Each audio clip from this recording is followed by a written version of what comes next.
Hello, hello, hello, everybody. It is Matt and it is Terrifying Tuesday, and I am back at you with yet another review. Before I roll on to anything, I want to wish all of y'all a great morning, evening, dawn, day, or dusk, all that lovely stuff, because life really is too short as is. Please do me a really huge favor and like, share, and subscribe. I love seeing your beautiful faces when I am here. I know it's an awful lot lately, but, I got an awful lot to do. Anyways, one last tidbit of information. Check out the information in the description box. I give you your brief synopsis, your starring cast, your director, runtime of the cut I am watching. I give you a link for a trailer, a link for where you can watch this bad boy for free because it is located over there on Tubi for free. And I also give you a link to where you can even purchase this one because this one is good enough to own. This is a fun little movie. Like everything I say, everything is fun. No, I'm kidding. Now this one is definitely different. Very, very interesting. I love the SOV style.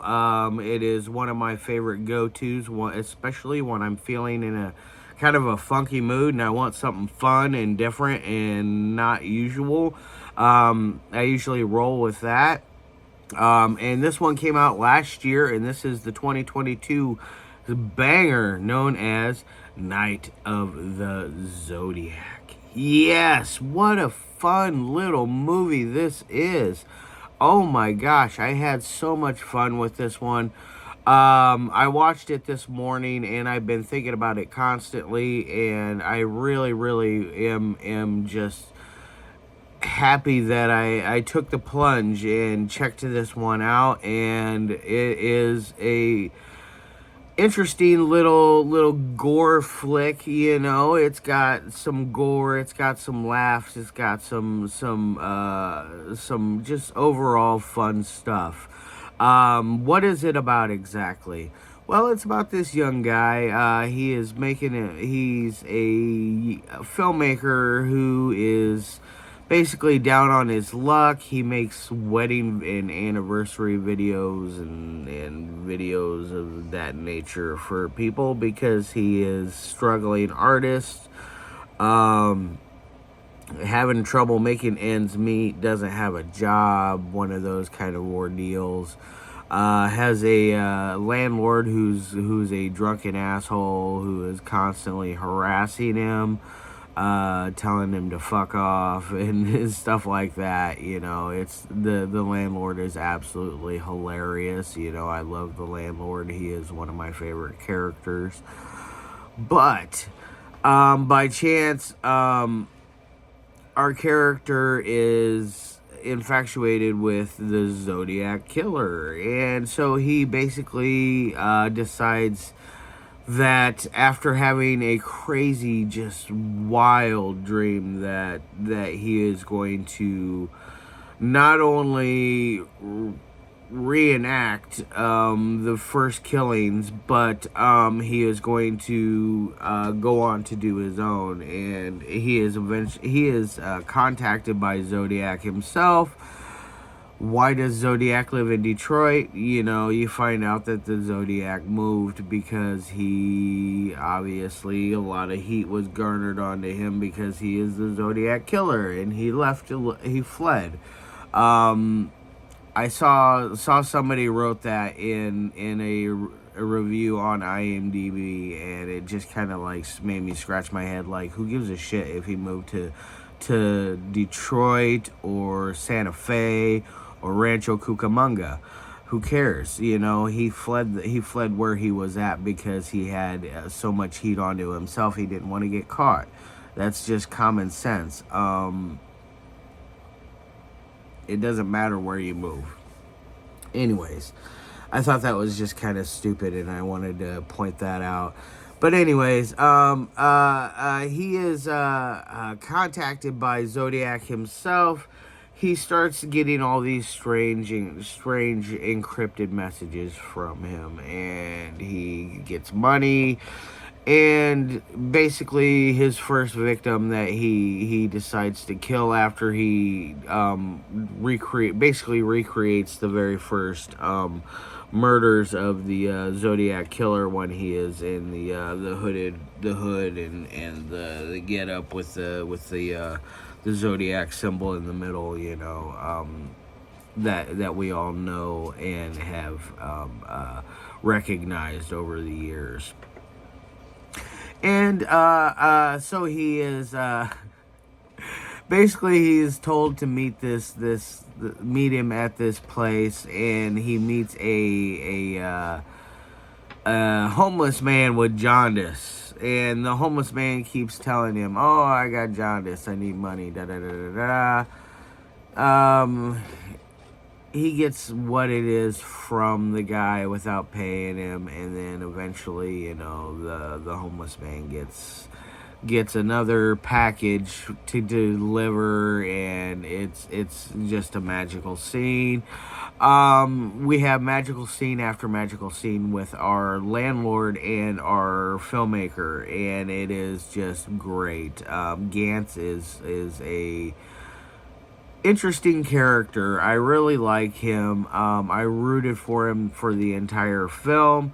I love the gore gags. The gore is just fun all the way around. From the beginning gore gag from when he's having this vivid dream where he takes the hood from the Zodiac, and the Zodiac is just covered in just maggots and just ick and yuck, and all the guts and stuff are falling out, and it's nice and wet, and it's cool, you know. It's neat stuff. Does it make sense? No, it doesn't, but that's quite all right. Is it cool? Yes, it is very fucking cool. I think Susana, I'm not gonna say your last name because I'm not gonna murder it. I've gone through a number of times trying to phonetically say it out loud, and I just don't feel comfortable enough to do that. I think that you did a very good job with this, Susana, and I would love to see anything else that you've done. I am going to eventually purchase this one because I think SRS Cinema does great job with their presentation of quality, and the fact that I enjoyed this film enough makes me want to buy it. Now back on to what it's about. Basically, like I was saying, he's going along and he's committing all these murders, and eventually the Zodiac is like, "Hey man, you know, you," like in a roundabout way. He doesn't say, "Hey man," you know. He's basically like, "Hey man, you know, you got to do your own thing while you're doing this. I want you to make your own style, make your own flair, you know, do your own thing, you know, don't just recreate me, because what's been done has been done, you know. Let's make you famous." And that's exactly what he's doing. And like he, at one point he kills one person, and he plays basketball with the I believe it's the liver or something like along those lines, and throws it into the basketball hoop, and it is hilarious. And all the while he's doing this, he is filming it.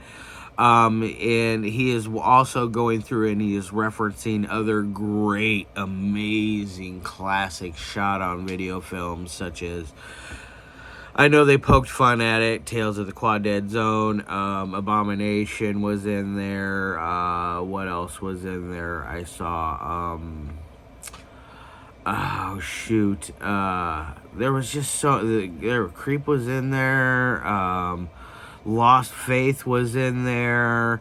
God, there was so many amazing SOV classics that I feel like that people need to go out and check out, and not only just watch this movie for the historical value of, like, say, write down like all these movies and watch all of them, because all of them are pure gold that I've seen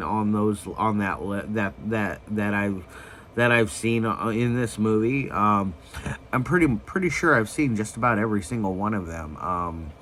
The only one I don't think I saw was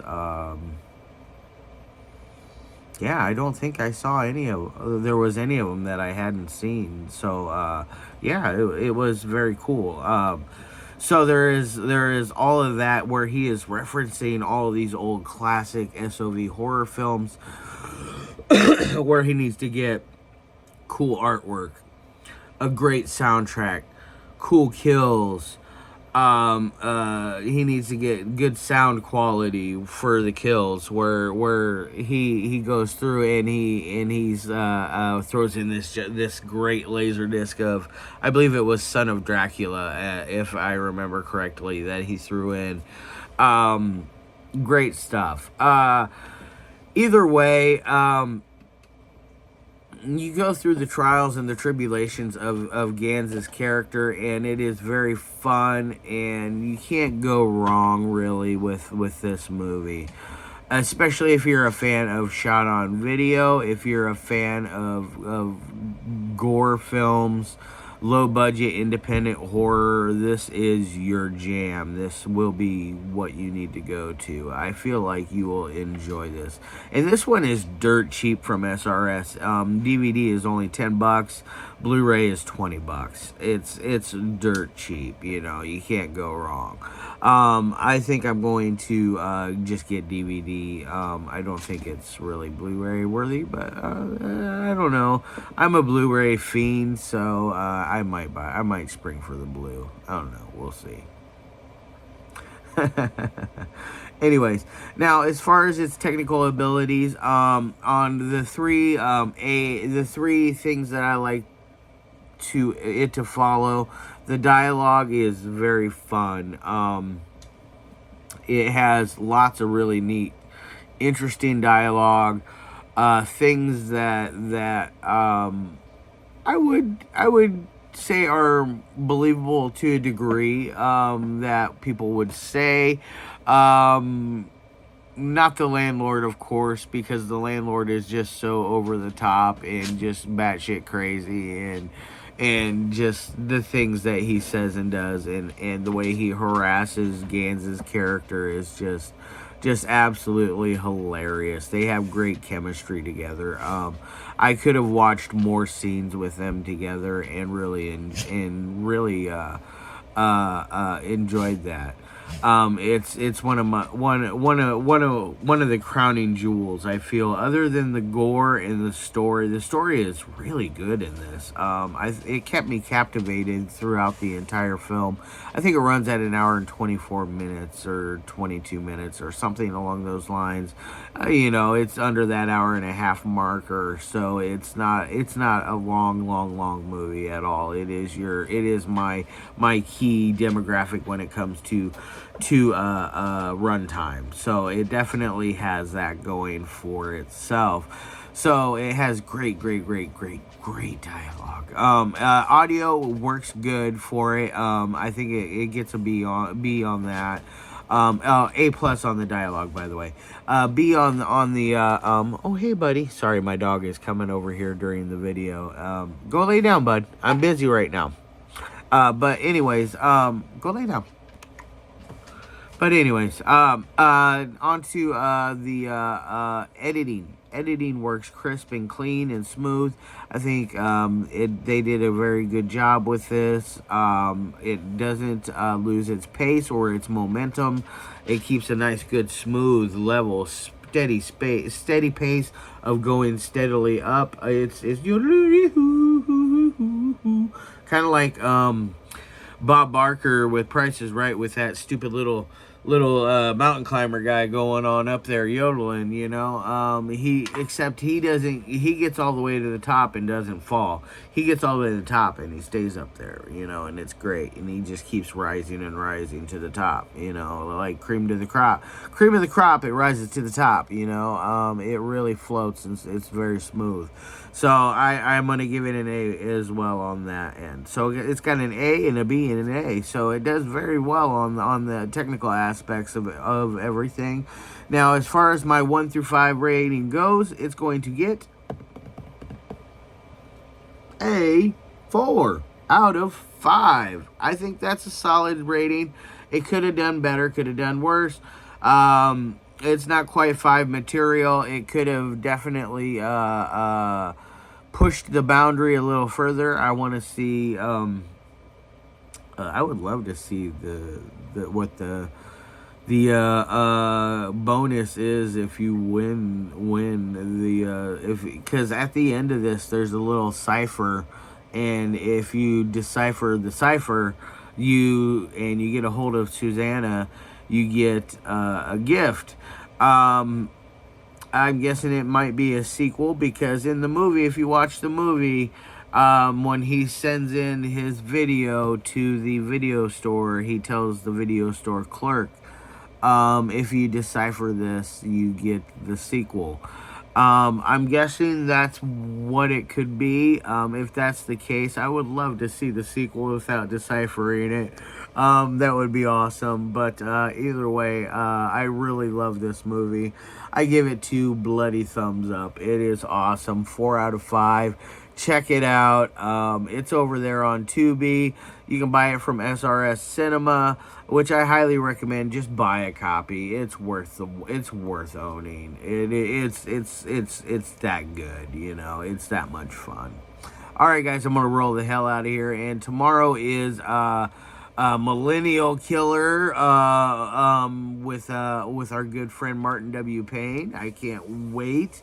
And then we got HorrorTales666.com Part 3 coming up, which I am also excited for. And then Friday will be Drifter. Yes. And then another Zetkin film this weekend. So look forward to that. All right, y'all. Love your faces and peace.